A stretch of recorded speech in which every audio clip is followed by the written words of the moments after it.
starry nights when the moon is full and the air still, you can hear the sounds of faraway ships and distant laughter. They echo over the hills and through the valley, down calm canals and sleepy inlets. Every engine knows that these are the sounds that say the harbour is hard at work at the big station by the sea. One night, a special load of fish was ordered.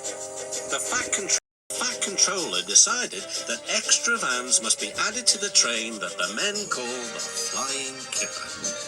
The only vans available were old ones. They had not been used for a long time.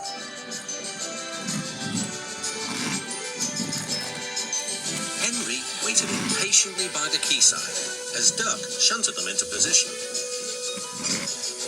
Thomas puffed by with the mail train. Hello, Duck. Going fishing? I'd take care if I were you. Why? Puffed Duck. Well, for one thing, puffed Thomas, remembering his own experience, if fish get into an engine's boiler, they always cause trouble. And for another, fish can be awfully smelly. And I know what I'm talking about. Good night.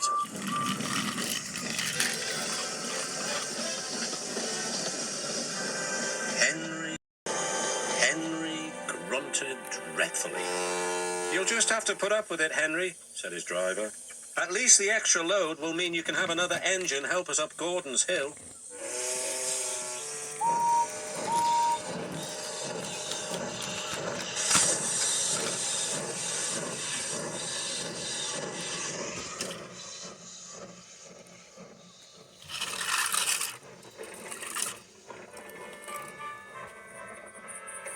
Meanwhile, Duck was waiting at Edward Station so that he could help the heavy train by pushing from behind. Henry made good progress.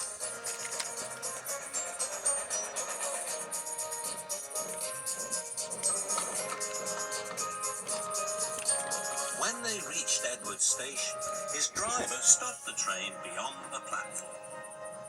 Then Henry gave a special signal. Beep, beep, beep, beep. I need help, please. Beep, beep, replied Duck. I shan't be long. Duck buffered gently up to Henry's train. He was not coupled on. Henry would then be able to run on without stopping when they reached the top of the hill. Ready, whistled Duck. And off they set.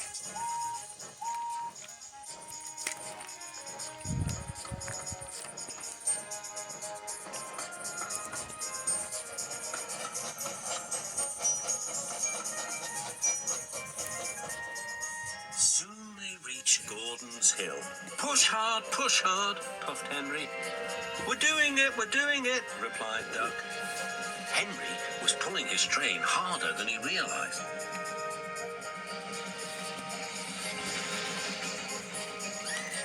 Duck felt the weight on his buffers slacken. Then Duck noticed something else.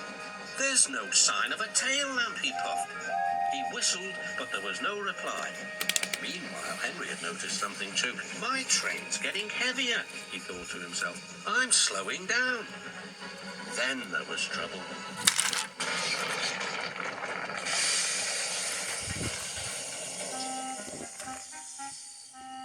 No one was hurt, but a strong smell of fish hung in the air. Next day, workmen found the broken tail lamp at the bottom of the hill.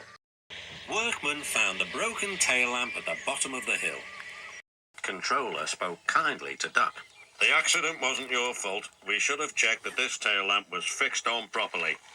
We'll soon have you in working order again. Thank you, sir, said Duck sadly. Thomas told me to be careful about fish. They got me in a right pickle, didn't they?